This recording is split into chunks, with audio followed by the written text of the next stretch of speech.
Now, another thing you want to do is I find very helpful is I'll actually pull up a stock photo site. So for example, here, Shutterstock, and let's just put, smiling woman natural. Let's see what comes up here. And what I'll do is I like looking at the pictures like this, and I'll just scroll through like this and see which ones stick out to me more over this whole sea of photos here, because this also helps me to get a feel of if somebody's scrolling and scrolling and scrolling through the feed, what's going to make them stop. Well, here I can take a look and see quickly, okay, like I like to look for more natural photos, so my eye's probably going to go more towards those than say a very posed stock photo-y looking photo. But I'll also look at ones that probably have brighter colors, right? Or, something like that. Like this one, it's mostly white. This one looks a little bit faded, although I might be able to pump it up a bit. This one's got some brighter colors, but it looks a little bit too posed for me. So that might be cute because it's got, again, for a certain audience, you've got kind of the brighter color back here.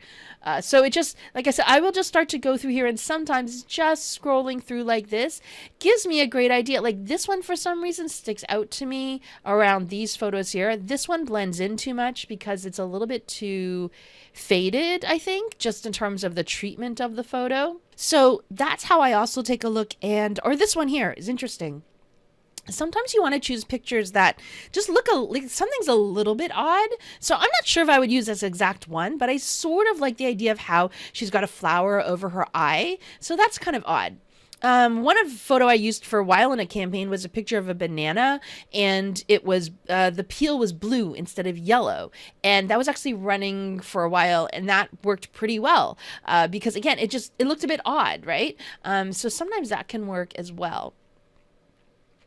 And when you're using video, the trick with video, by the way, is upload your video. I prefer to use square video. This one here is a sort of like a landscape one. They still work, but I prefer to use square just to use up more real estate.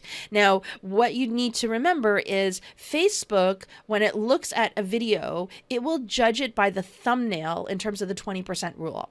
So if you have a video with like a lot of words and text in it, just create a thumbnail that doesn't have any text, upload that as the custom thumbnail, and you should be good because Facebook is just going to look at that thumbnail for the 20% rule.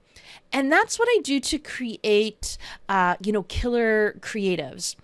When you get to let's see, this stage here where they are offer aware and you're reminding them, that's when I would probably bring in more creative that's more designed, that has overlay text on it, that says something like, closing soon, buy now. So let me see if I can pull one up for you and just give you an example of what I'm thinking about here.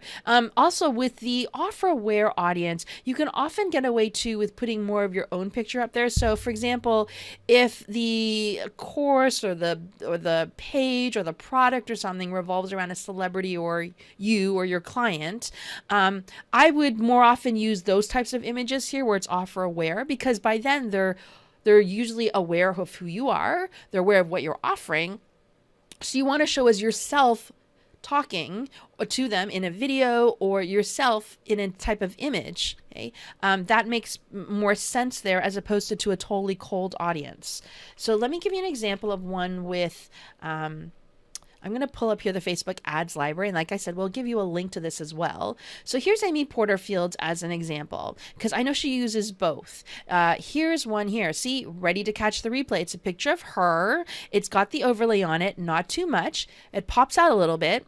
There are a couple rules too. For example, you can't make it look like a fake play button or a fake a button that you push type of thing. So her team has gotten around it by, putting that little highlight there, which is kind of nice. And definitely this could work because obviously this is running to a retargeting audience.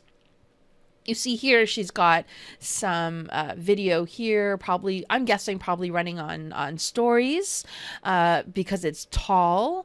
And again, you catch the replay before. So she's got a video here with the thumbnail.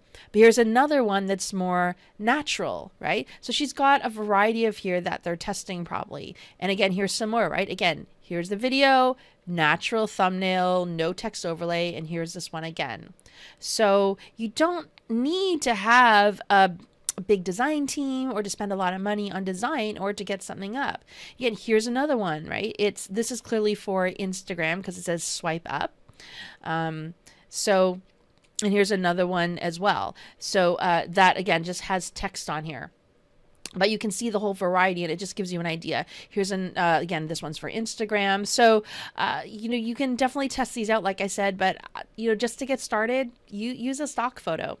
And I do very, very well with just using stock photos. Okay. So once you actually then have it all put together, then you can start testing the different elements and deciding what you need to change or what you need to keep.